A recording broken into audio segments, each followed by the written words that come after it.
end. Right. Okay. I'm back. Why is that not going? Oh, hold on. Why did... Okay, I'm back. I don't know what happened there. Sorry, guys.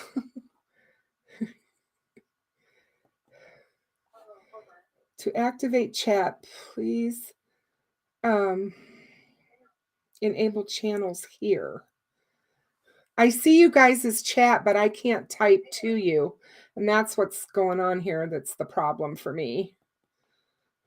And I'm trying to figure that out. So I guess I don't really have to type to you since I'm going to talk to you. So I'm not going to worry about it too much. Hey, Red, welcome. How are you this evening? It's good to see you all. Welcome, Blind Squirrel. True Crime Maria, you have been awesome tonight. Chihuahua Dawson, you're great. Glad to see you guys here. I thought we would talk about Delphi and the anniversary and where we're going to go with the case after the 5-year anniversary and where you guys think we're headed.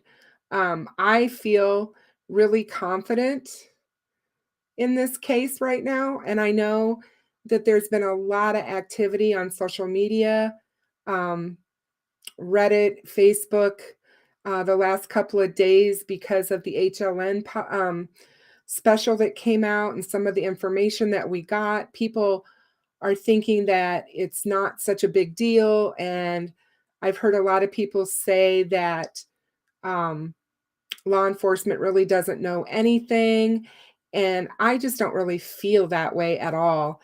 I'm super confident that they're onto something big, and because I think it's kind of like what I said in my videos the last few times that I've posted them, is you really have to understand how law enforcement works to investigate crimes and especially murders. Hey, AJ, welcome, sweetie. I'm so glad to see you here. Thank you. It was tough. If I didn't have True Crime Maria here with me, I would have lost my mind tonight. Seriously, you guys. There was a point where I thought I had deleted my entire YouTube channel accidentally and lost everything. It was crazy, wasn't it, Maria? But are you still there? I am. Sorry, I muted my end on the Discord just so that my typing and you're fine. Yeah, no, you're fine. So it was almost 5 hours of trying to get it figured out, but finally. I mean, she has been awesome. I'm serious, you guys. If you ever need somebody to lean on, she's great. She's so wonderful. But I'm so glad to see you guys. And like I was saying about Delphi and the investigation, I think it's so hard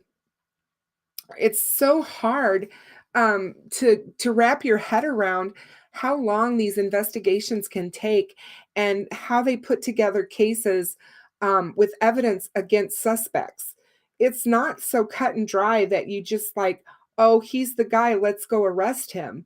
I hear that so much. Everybody's like, well, if they knew who it was, they would have arrested him by now.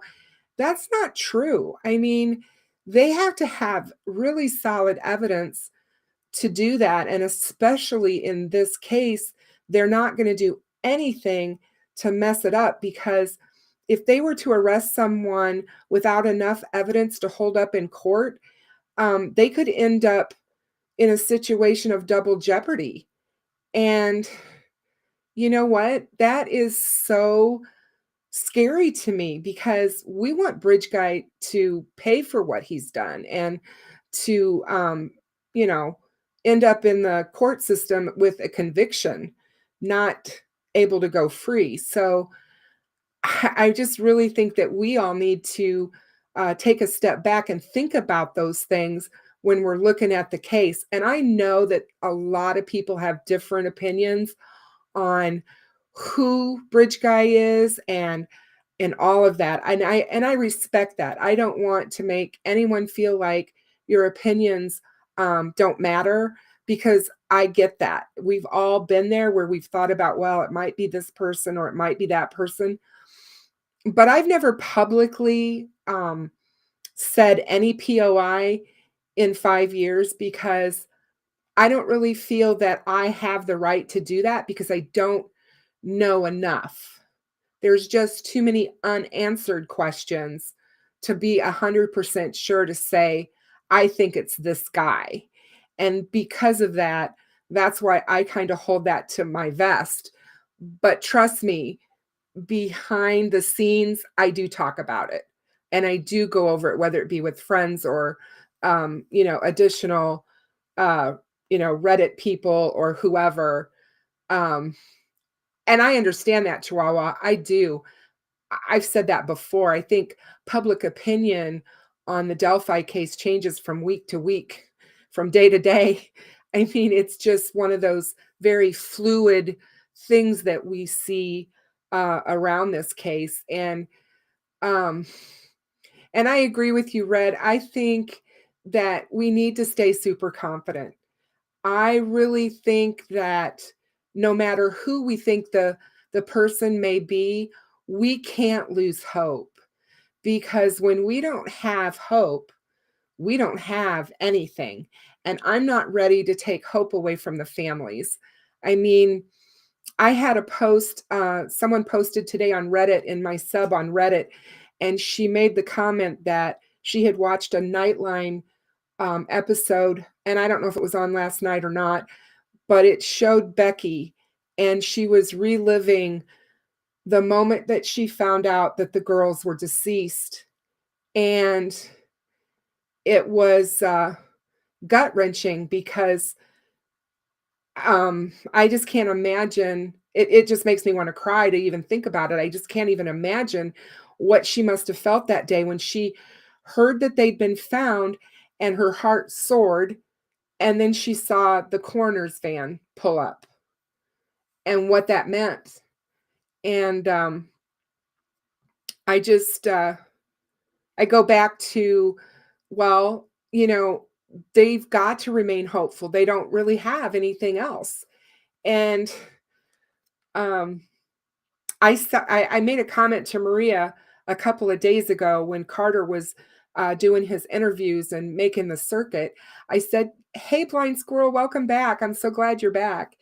And I said to them, or said to her about him, is one of the things I noticed is that he was all smiles in all of his interviews. And I haven't seen Doug Carter smile when talking about Delphi. I'm serious, in 5 years. He was always so serious and so um, matter of fact. And I just felt that you know, he just felt different to me this time. And hello, Donald. Welcome. Thank you for joining. Um, but yeah, I think there's sure a lot of things going on in Peru, Indiana. That's all I can tell you. There is a lot of strange characters in that town. Just from what I've done with research, there's some really bad people up there. And I hate to say that, but um wow. I mean, that whole region, and I'm not that far away from Delphi. I'm only about 2.5 hours, but it's I just can't get over it, really. Um and Red, I'm so glad that you tipped in everybody, because that's one of my other big things, is that I'm always trying to get people to understand is you need to tip in um anything that you do feel strongly about. It can be the smallest thing.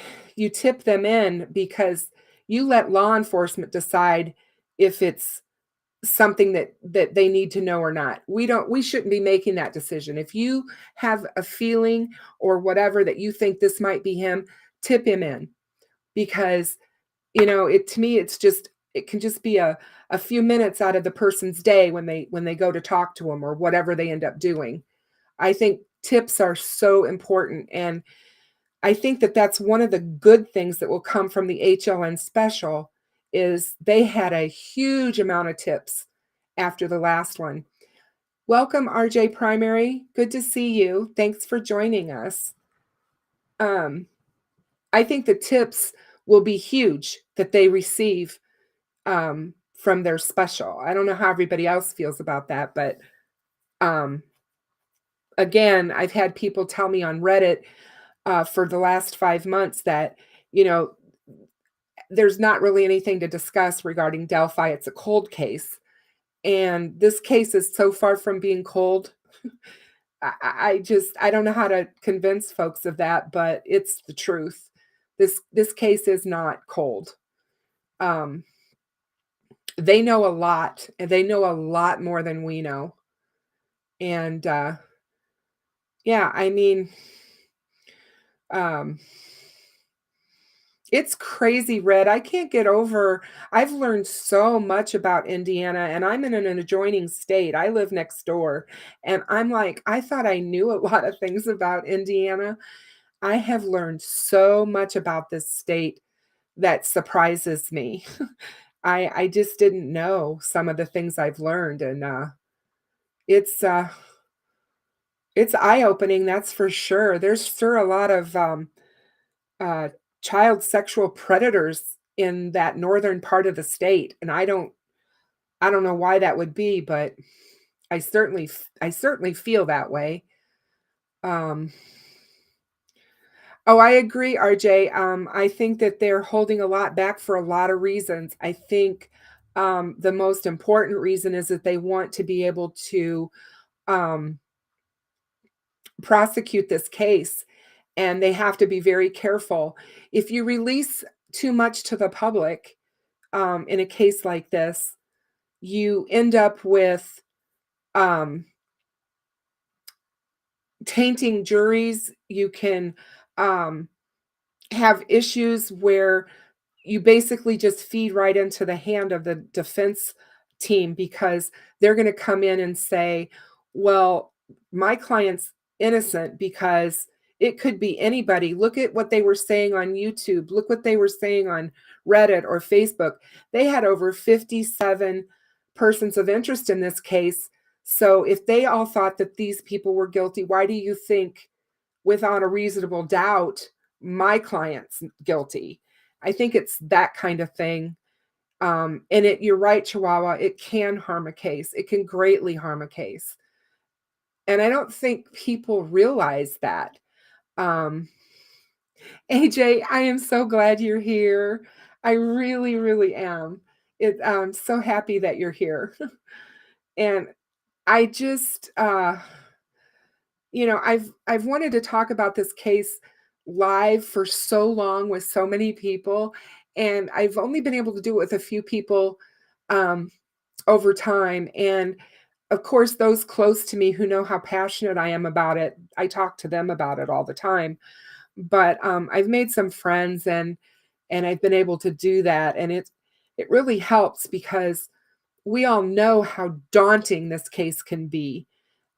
We all go through periods of where we're feeling like, oh, nothing's happening and whatever. But I don't think we're there. I think since September, when they got the new building, and we were all running around on social media trying to figure out what that was about. Why do they need this special building? What's what's the reason that Tobe stood up there in front of the council and said, I don't want this money. I don't need this extra money. And, I was sitting there thinking that day, what's wrong with him? We do need fresh eyes on this case, and all of that. And I was just like, uh, yeah, I thought to myself, um, it, it, I don't know how to explain it. It's just I felt to myself at that moment that there was something happening that was bigger than what we really were seeing. There was more to it than wanting to move simply out of a basement because it was too cramped. And I really felt it was because something was happening. There was movement in the case. And I think we've seen that. There's definitely movement in the case. And um I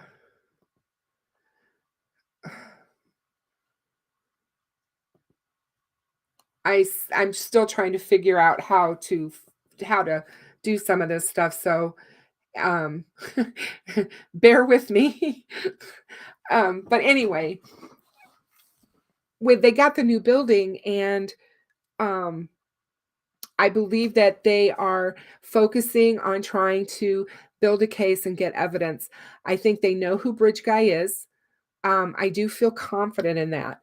When I say that, I do believe they do know who he is. I think they need more evidence.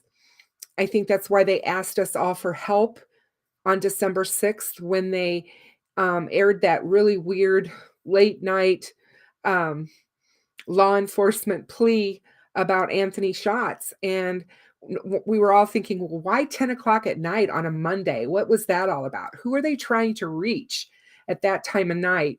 And I still think it was because they were trying to reach um, certain people that may be up that time of night and hoping that they would catch it because they're wanting desperately to talk to young females who may have interacted with him. And yeah, it's 5 years later, but I still think that there's women and girls out there that have interacted with this profile in some way. So they are hoping to talk to the right person. And um, I just think that one of the things, Red, that's bothered me so much about some of the creators and the true crime genre as a whole, and I'm going to go out on a limb here, and I'm probably going to really take flack for it, but at this point in time, I really don't care. Um, they seem to have agendas, and their agenda is not bringing light to the case. It's about bringing confusion and misinformation, and um, and I don't understand why. I never will understand why we have so much drama around Delphi.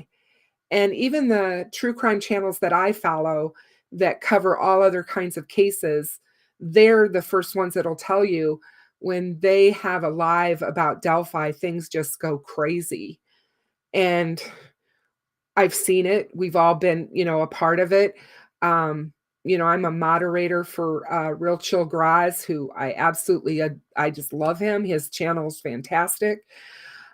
But we've had some really strange stuff in there too. And um, I wish people would just be more focused on the facts of what they know to be truth and go with that. And Maria, I can't I um Matt, welcome. Welcome, welcome, and I agree with you. I do believe that that is true, that they see Delphi as money and a way to make money, and to me, that is so sad. It is just sad to be making money on the back of 2 dead teenage girls is just, to me, low. It's just low. Um, and I'm not saying that people shouldn't be able to make a living, doing YouTube and doing content, but to me, to be putting out stuff just for clickbait and to get people to watch is wrong. Welcome, Medicine Man. Good to see you. True Crime Maria, I can't can't tell you how much I agree with you on that. I believe the investigators are spot on with motive and profile. Um, I go back to the very early days, and if you guys remember when Doug Carter said he had an interview with Alexis McAdams, and he said to her, "I have the human element and I have the science element, and what we're looking for is that one piece of the puzzle." And he didn't say that one piece was the suspect. He needed the suspect. He already said he had the human element. So to me, they knew back then, they had a good idea of who did this crime. And if you remember Robert Ives in his um, interview, the big one, he also said that they all felt like, um, wow, when we saw the crime scene and everything that was around it, we knew this crime was going to be solved within just a matter of days. And Jay Abbott said the same thing. The FBI guy that was the first one on scene in Delphi. And Jay said the same thing. He said, "Welcome, Ann Moore. Thank you so very much for being here. I appreciate that." Um, and I hope that I can keep you guys grounded. And I hope that we can have these chats and learn from one another and try to keep the case alive and keep a spirit and a light around it so that um, we continue to share that profile, because that's the biggest thing that the law enforcement has asked of us. I think we need to do what they ask of us. Um, and I appreciate Red so much. I know he thinks differently than I do, but he is so respectful in his narration and the way that he presents how he feels and what he feels. And you know what? Who are we to say that one way is the right way? That's I think the biggest thing with me on this case is I don't feel that we should get so narrow-minded that we look at one suspect and say that's just him, because we don't know that. We don't, there's no way for us to know that because we don't have enough information to know that. And I agree, Chihuahua, we can agree to disagree here and still respect one another. And to me, that's the most important thing. That's what I've strived for in my Reddit sub, is the same thing. I don't like people to disrespect anyone or to mistreat anyone. I think it's wrong. And we're all here for the same reasons. We follow Delphi because we want Bridge Guy caught and we want those girls to get justice. And to me, fighting and having, huge arguments or being disrespectful of people, that gets us nowhere. And so, and Red, yes, I love your channel. I love listening to you. Uh, I have looked at everything on your channel, and I appreciate you so very much.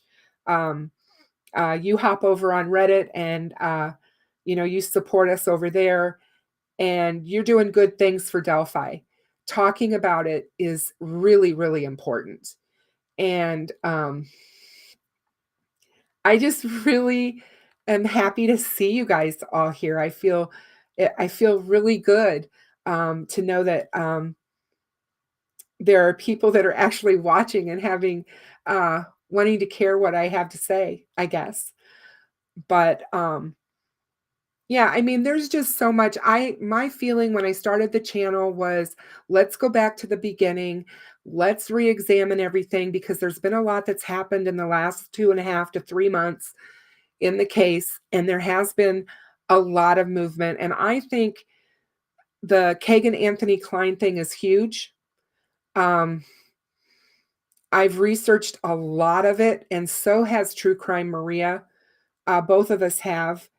And when you go back and you pick apart, um, yes, Chihuahua, you're right. Your view is extremely important, and I want everyone to be able to speak up and say what they feel. But True Crime Maria went back and she diligently looked at every single post that Kagan and his dad did from 2000, late 2016 through 2017, 18, and even into 19 when they were starting to make fictitious Facebook posts. And we were trying to figure out what, what in the world were they doing this for? And I still to this day say that there is some major, major, major things going on there. I do not understand why in the world he felt the need to take that iPhone 5C and not turn it over during the search warrant and spend 2 days deleting everything off of that phone. What could have possibly been on that phone that he did not want us to see? I can tell you right now, he had no problem turning over 6 other devices that had child porn on them and CSAM. None. So I guarantee you whatever he was getting off of that phone was far more incriminating than that stuff was. And the only thing that makes sense to me is that he had information on there about the girls or he knows Bridge Guy. And I don't believe that Kagan Klein fits the profile, or not the profile, but the image of the sketch of Bridge Guy. I don't believe that he sounds like Bridge Guy. Um, I believe that he is involved. I also believe his father is involved in some way, only because they were both living in the same house. It's hard to tell who was using the ISP um, address for the CP, and the fact that Tony has been arrested before for some really pretty crappy things. I'm not going to go into that because I really don't want to dox him, but there's some stuff that that you can find out there if you really want to look. Um, I agree about it. That True Crime Maria, I don't know where it was that they really went off and started trying to pretend like they were. I mean, they created a fictitious life for Kagan in Las Vegas. He was not living in Las Vegas. He didn't work in Las Vegas. Hey, Annie, welcome, sweetie. How are you? It's so good to see you. Cali Gal Life, I'm so glad to have you here. Um, And it's very possible, Cali Gal, that they were. That could very well be true as well. Um, I find it interesting that in the interview with Barbara McDonald, that he said law enforcement told him that he talked to Libby right before she died. Um, I think that that is telling. Now, I can't imagine why he would lie about that at all. Um, But law enforcement may have. I mean, somebody asked me about that the other day on Reddit, and I said, "Of course, law enforcement lies, and they lie when they interrogate people to try to get them to admit things." But I just think there's a lot there that we don't know about, and we can't make all of the judgments and assumptions and say, "Oh, this is fact. This is it. They don't know this," because we don't know. We don't know what they know. Uh, so I know. I just really try not to dox people that are innocent until proven guilty. I'm one of the old school people that believe in our criminal justice system, and I'm not a Nancy Grace. I'm not going to call out people and vilify them in the media per se, because they've not been in a court of law yet and had their day in court. Everybody should be entitled to that. Um, but you know, we all, like I said, want the same things. Annie, how are you doing?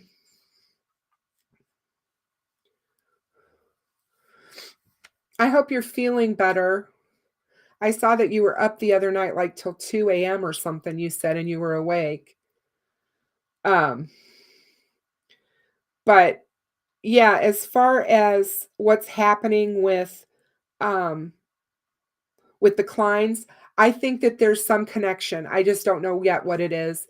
And Um, I think that we will find out. I keep going back to Doug Carter and when he said he wishes that he could tell us what they know and why they've done all the things that they've done, but they will one day be able to.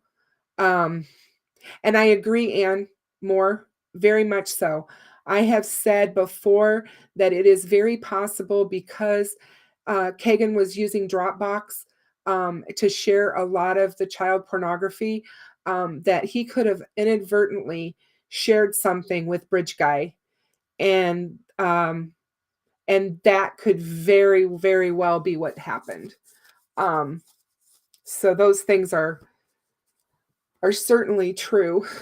Uh, um, And I am not completely sure. Like I said, I did a lot of research on power killings and people um who kill for the power of it. And and with children, it's just something that is usually around a fantasy. There's some sort of a fantasy that comes into play when killers kill children. And the double murders of children are so rare, it's unbelievably rare. This is not your normal crime. This is not your normal crime of murder of children. It's completely different. So I think that we will see a lot of movement in this year. And I pray that Doug Carter's right, that it will definitely be wrapped up before he retires, because I do believe that he will be retiring, and that's what he meant when he said within 3 years. Um, I think that this case is extremely complicated, Maria. I think it's um, it's not cut and dried. There's many layers to it. Um, And I go back to that as well. Is it, Mbake? Welcome. I'm glad to have you here in my life. But I agree with you that he said, "We are gonna be surprised when we find out who this is." And I have always thought that. When I really first started thinking about who Bridge Guy could be, when I first started following the case back 5 years ago, I thought to myself, we're looking at a town of a little less than 3,000 people. It's in a remote area of Indiana where it's just a lot of farming, cornfields, agriculture, and super small town mid America. And I'm like, this has got to be somebody local. And I guarantee you that it's somebody that is probably, and not just hiding in plain sight, but somebody that when we do find out, everybody's gonna be like, "I cannot believe that it was him. I cannot believe that it was him." I felt like that since the very beginning. Um, and you're right, Annie, that is true as well. It is super, super rare to have team killers where there's more than one. Um, so that is for sure. And, uh I'm so glad that you did, Annie. It was a nightmare. Trust me, I was having issues because it was trying to link to my personal YouTube account and I instead of my behind the crime door account. So it was a nightmare and eh, if like I said, if Maria hadn't been here to hold my hand, I think I would have lost my mind. I reached out to a couple of content creators, and one of them who everybody well knows, um, True Crime Jesus, and he was like he wanted to help so bad, but he doesn't do live streams, so he he was like, I'm not sure what to tell you, but he said, I certainly will tell you. I hope you don't lose all of your channel because that was what I was afraid was going to happen. So, yeah, I'm super glad that we got it figured out. Um, but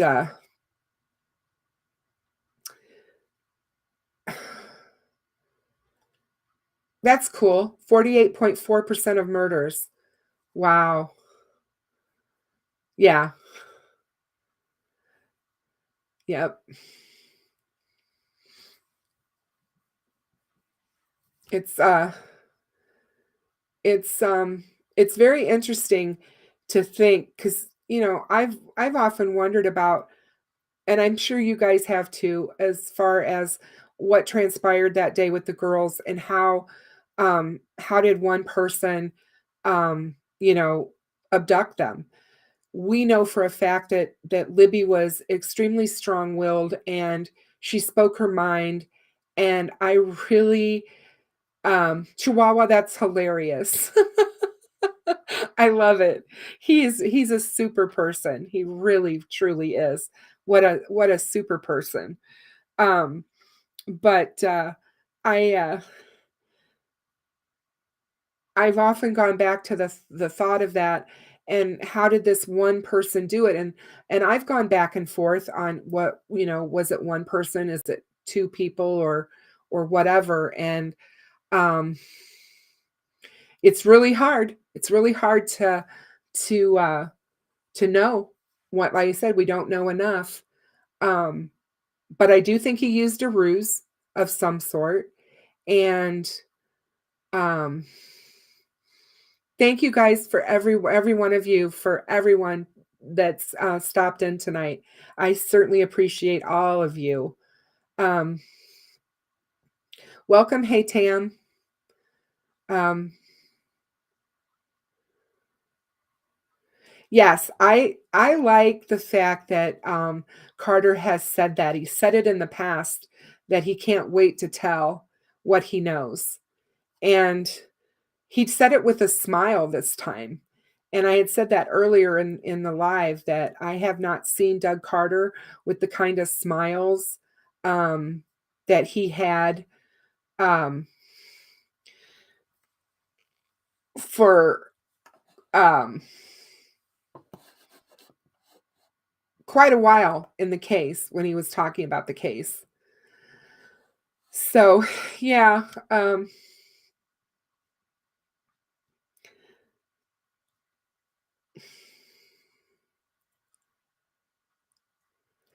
Chihuahua, it's lush, huh? I'll have to tell him you said that. Um, I like the fact that, his videos are so, well thought out and put together. And he always leaves us thinking and wondering. So, I like that about him.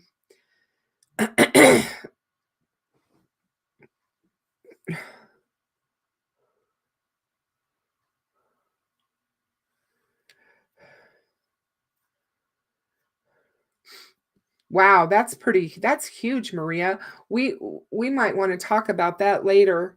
That might be something, that might be a collab or something that we could do about because I find that extremely interesting too.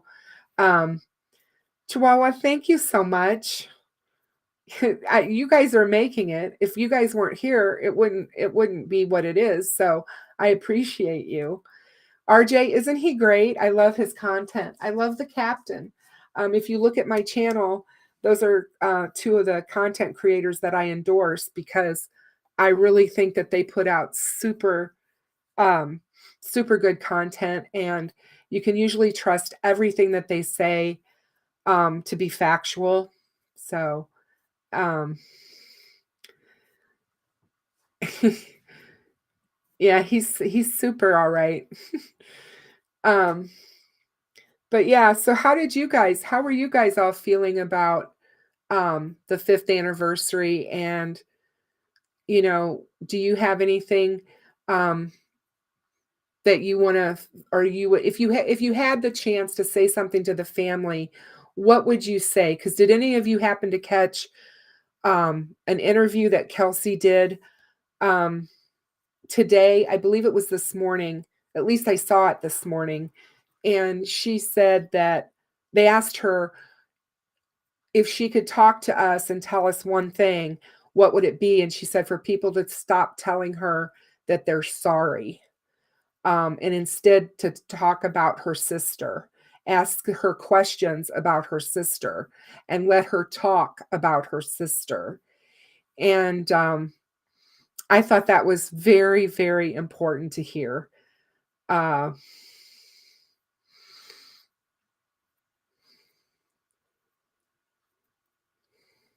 yeah, Annie, I did, and I saw it too, and I thought that that was so touching because I can say this as a mother who lost a son to cancer at the age of 4. I can tell you that there isn't my biggest fear after I lost him was that people would forget him, and um and that he even existed. He was only 4 years old, so I was worried about that. So I understand the need to have people still talk about them and still remember them because that's so important to us. And that's one of the reasons why I do the today is the day posts on my Reddit sub because um, I want people to remember the girls and to remember why we are all here. This is not for entertainment. I want to help people understand the crime. I want to help people understand the facts surrounding the case. New people are learning about this case every day, and I think that that is a good thing. I think the more people that know about it and can spread word about it, the more chance we have for more tips. All of those things are good things. Chihuahua, that's wonderful because that's what I would say to them. We're never going to stop. We are always going to have hope, and we're never going to stop until they receive justice. And it may take a while. And, I keep going back to Kristen Smart. I had somebody get really angry for me um, for bringing up Kristen's case all the time. And I'm like, but how can you not? Um, I was I remember when Kristen Smart disappeared. I remember following the case like crazy, and I'm just like, Kristen Smart, they knew within 2 days after she disappeared who they thought was responsible for her disappearance and ultimate murder. And it took 25 years to bring him to court. And he goes on trial in April. And I'm like, thank God for people not giving up. And yeah, law enforcement made a lot of mistakes early on in that case. Law enforcement's gonna make mistakes. They're not um, infallible. They're human. They're human beings, and I'm sure that there's been mistakes made in this case. Um, but I think the resilience of most everyone that surrounds this case, um, when it comes to law enforcement, they want the same thing. They want this guy caught. I don't believe there's a conspiracy out there in law enforcement to keep this from happening. And so, I hope to God we're not looking at 25 years here. I hope that I'm right when I say that I feel like it's coming very quickly, but I am optimistic. Um, and RJ, you said that on the fifth anniversary, you're wildly optimistic that they charge and try this year. You think everything points to them being close by what you see, new building, personnel changes, don't want money. I agree with that. I agree with everything you said there. And I just think we just have to sit back and give them a little time and be patient. Annie, I feel sorry for Kelsey too. I am so tired of people attacking her, and making her an scapegoat and trying to say that she had anything to do with her sister's murders. I don't know what people think the FBI do, but Kelsey was grilled by the FBI. She talks about it in interviews about how many times the FBI called her in and interrogated her. And I guarantee you, if they thought for 1 second that she had anything to do with this, she would have already been incarcerated. And yeah, what would her motive be? Her her sister was her best friend. It's just incredible. And people were going on and on about how she changed her story, or this or that or whatever. She was 16 years old when this happened. Put yourself, or try to, because you can't, but put yourself back when you were 16 years old, and if one of your siblings had been brutally murdered, how do you think you might react? And do you think that you would be well spoken? She was an extremely shy girl. She's come out of her shell, and grown into an amazing voice for her sister, um, over the last 5 years. I think we've all watched that. And so, yeah, I mean, it upsets me. She was so young, and such a horrible thing to try to live through, and then be so open and in the public eye. Every move you make and everything you say is being, you know, criticized and, torn apart. And there's PTSD that's associated with this kind of trauma. And it's it's a real thing. And I think she's done an amazing job out there with all, especially on Twitter. She maintains her presence out there on Twitter every single day, as well as Becky. Becky does as well. And they're constantly being bombarded with people who are just horrible to them. So, whenever you see that, if you can help defend that, I appreciate it. I know that. Um and it's true, Maria. That's one of the things that I've talked about before as well. That when you're going through something so horrific like that, and you're trying to recall events, it's really hard for um, some people to just recall really quickly, and sometimes they recall things differently. I can tell you, I can look back the weekend that my son passed away, and there's things that I can't remember that at the time that they were happening, I didn't think I would ever forget, but I don't remember them because there was just so much. Um, and to know that you can't even see your sister because of how she died. They won't even let you see her. I mean, it's unbelievable to me what those family members went through. And to me, what's so sad is, you've got the Williams family, you've got the Patties, and um, not that the Williams family is not close, but Anna, it's just Anna and Abby.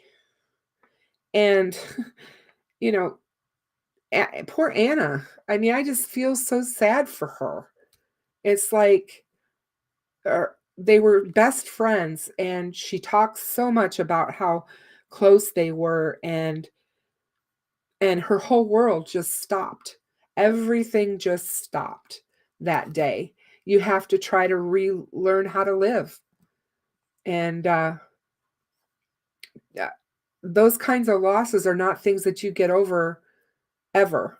I hear people all the time saying, well, when Bridge Guy's caught, it'll at least bring closure. There's no closure when you lose your child. You've lost your child forever. Nothing gets closed. You're reminded of it every single day. Every single day. So those are the things um, that I can tell you from my own experience. And the littlest thing can set it off. I always describe it as a scab. It heals over, but and those are the things that the families are, um, I'm sure, thinking about every single day. Because this isn't something that they get to just, okay, I'm going to put this aside now and I'm going to go concentrate on this. It's just there. It's always in the forefront of their mind. We can sit here and put out a video, or we can have a live stream, or we can go on Reddit and write an article or whatever and go on and do something else, and they can't. So uh it's uh it's hard. And Annie, to be able to talk about things like that, it really it really helps others, and it takes a lot of strength. And you have to, um for me, what it was for me is I had to relearn how to live. um I still had a 7-year-old daughter that needed me. um and I had to, I had my husband and her, and I felt like I had to do what it took to get through it. But I was a mere 27 years old, and I didn't know how to do that. And it took me a long time and a lot of therapy to work through all of it. So, and I still have really bad days. So it's just the way it is. Blind squirrel, I've heard that. I've heard many people that have said that they feel that she was, and that's who they thought was going to be there that day.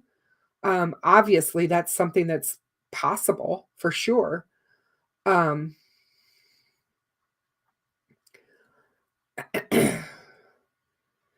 Thank you, Chihuahua. It is hard, but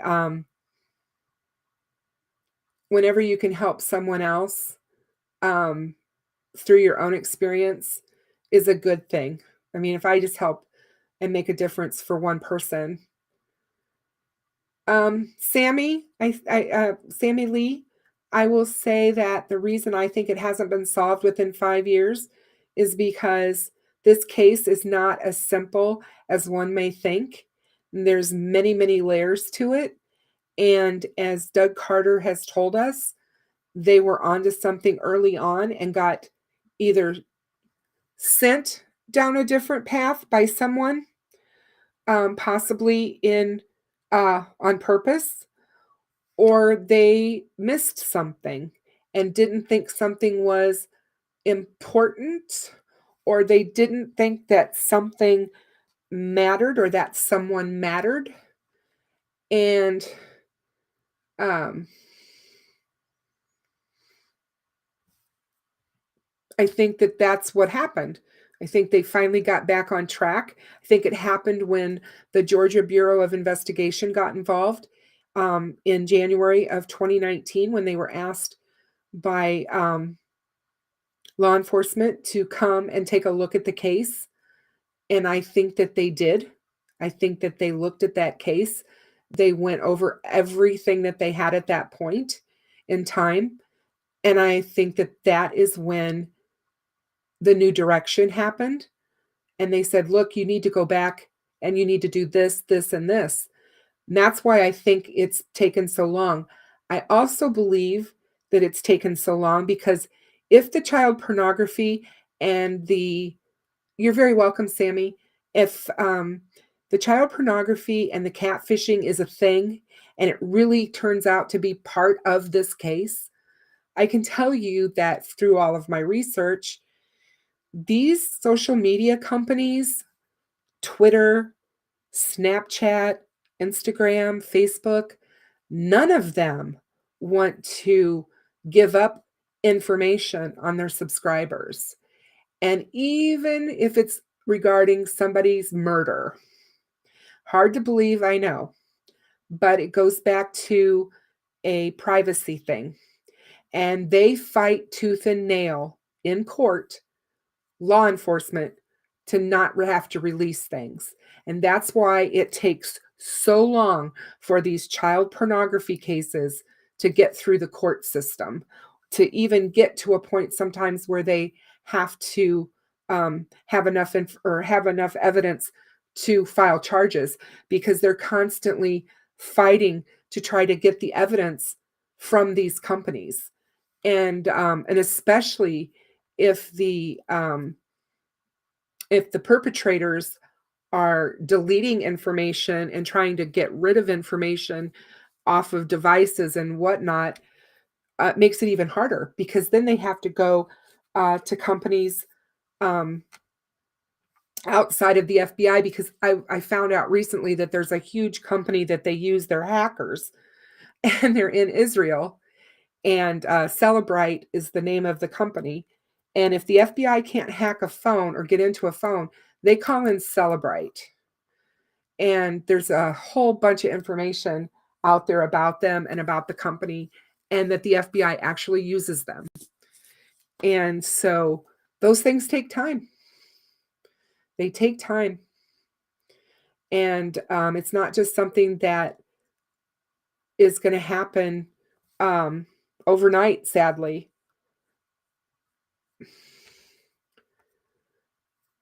And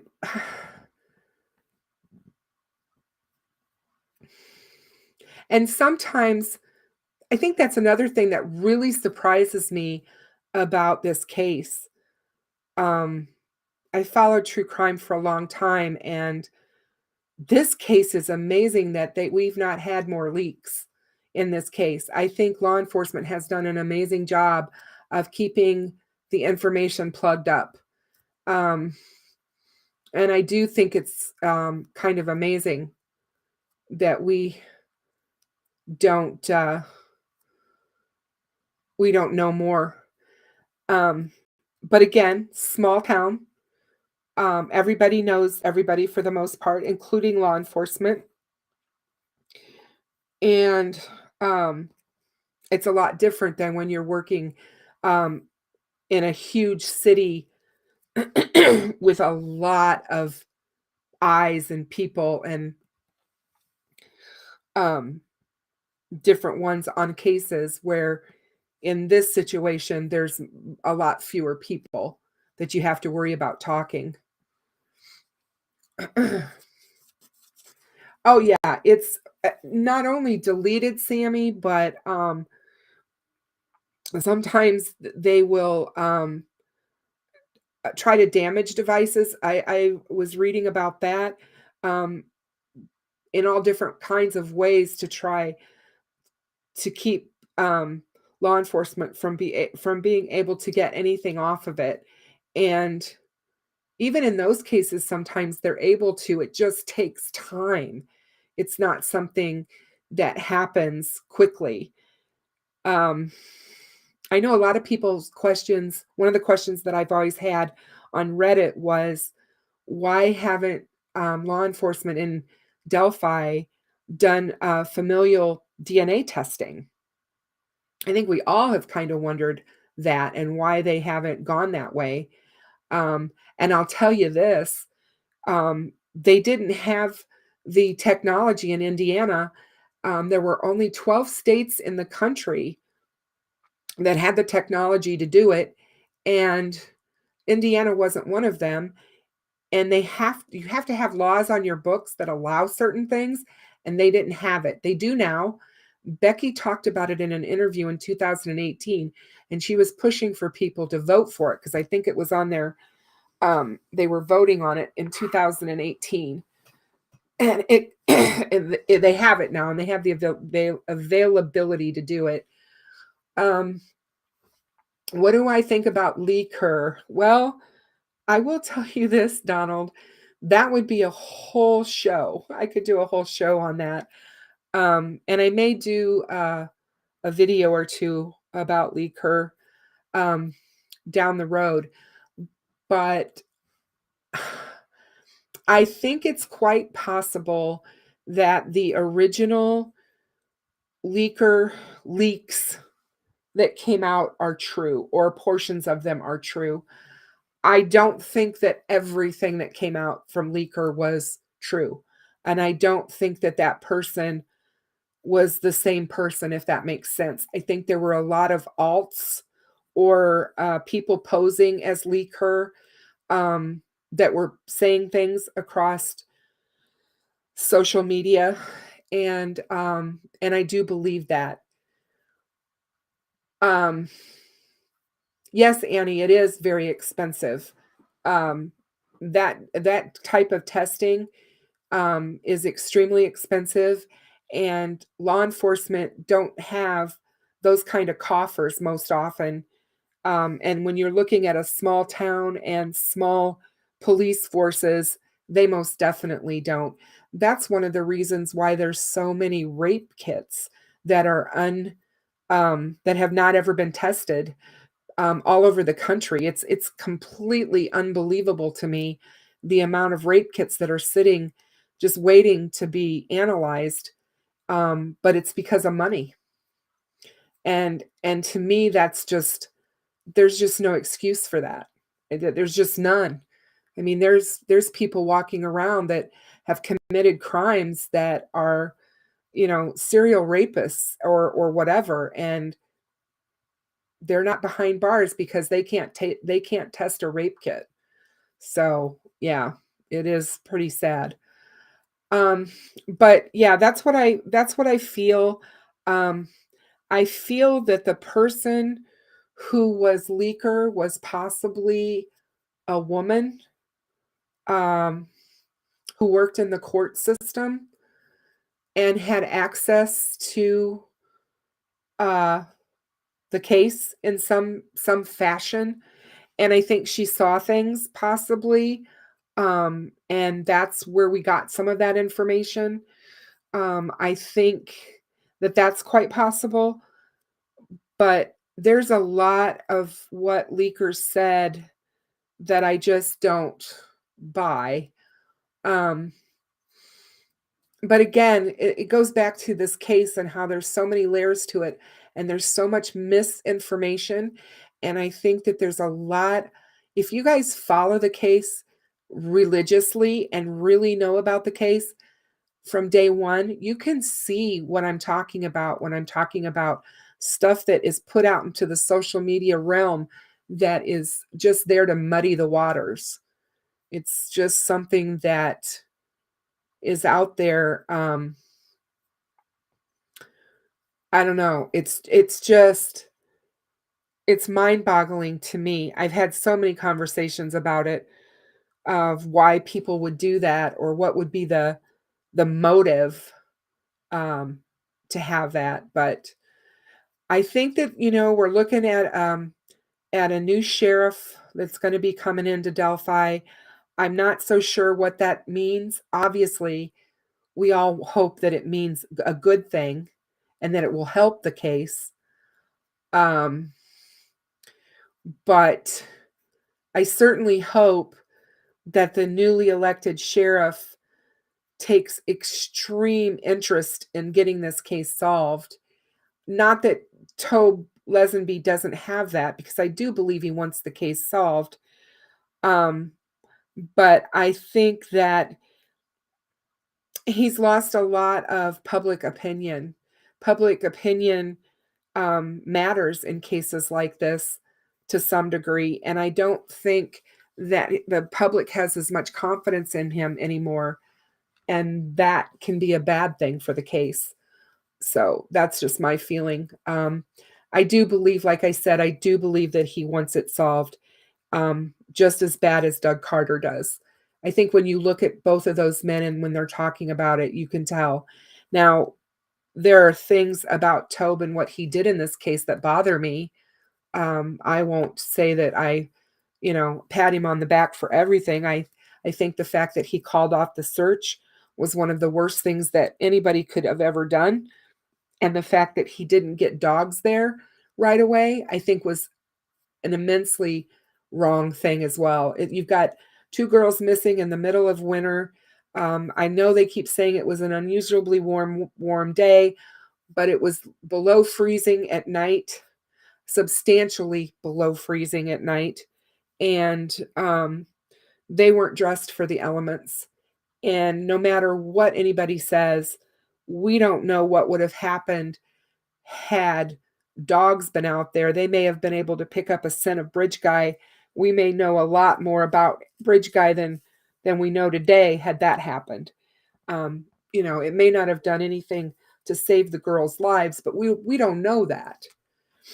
And it's easy to second guess it. And I'm sure that he feels horribly about it. I've seen his interviews, and I know he said that he screwed up. Feel that he did. I'm just looking at the chat. Yes, Annie, fresh ideas, fresh eyes, and new ideas. Like I said, I think a lot of movement happened in 2019 because of the Georgia Bureau of Investigation getting involved, and I don't think having new eyes on this case is a bad thing at all. In fact, I think the more fresh eyes that can go back and look at things with a different perspective, they may catch something in those tips that somebody else missed. And I mean, that's what I've thought all along. Over 50,000 tips at one point in this case. That's a lot of tips to go through and have to vet. I mean, that's a lot. And if somebody missed something, that the answer to the case could still be in the tips. It's just something that would have been missed, because if you go back and look at the Kagan situation, and you look at his affidavit, and you look at the officer who was assigned to his case in April of 2020, brand new officer, over the digital forensic report. And in June of 2020, he gets that report and he looks at it, the new officer, and he's the one who said, wait a minute, what was this kid doing, or this guy doing, with deleting all of this stuff for 2 days after the search warrant was issued? I think that matters. And, I think we'll all figure out eventually what transpired there and why he was not, excuse me.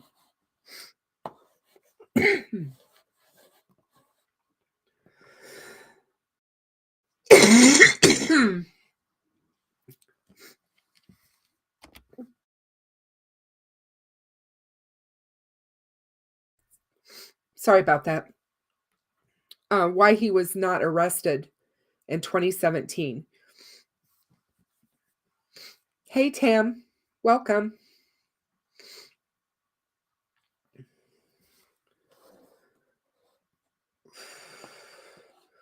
And I agree with you on that, Maria. I think a lot of the claims are assumptions and guesses. I know a lot of people think that Leaker got a lot of things right. But I just think that there was a lot of people out there pretending to be Leaker and didn't have any information. That's just my opinion. So I don't rely on that stuff like that. I'm one of those people that I know people don't like to hear it, but if you haven't heard law enforcement say it, then it's not fact. You can't say it's fact. It goes back to all the witnesses in this case. We've not heard law enforcement talk to us about any witnesses. So we don't know who the witnesses are. Not for sure.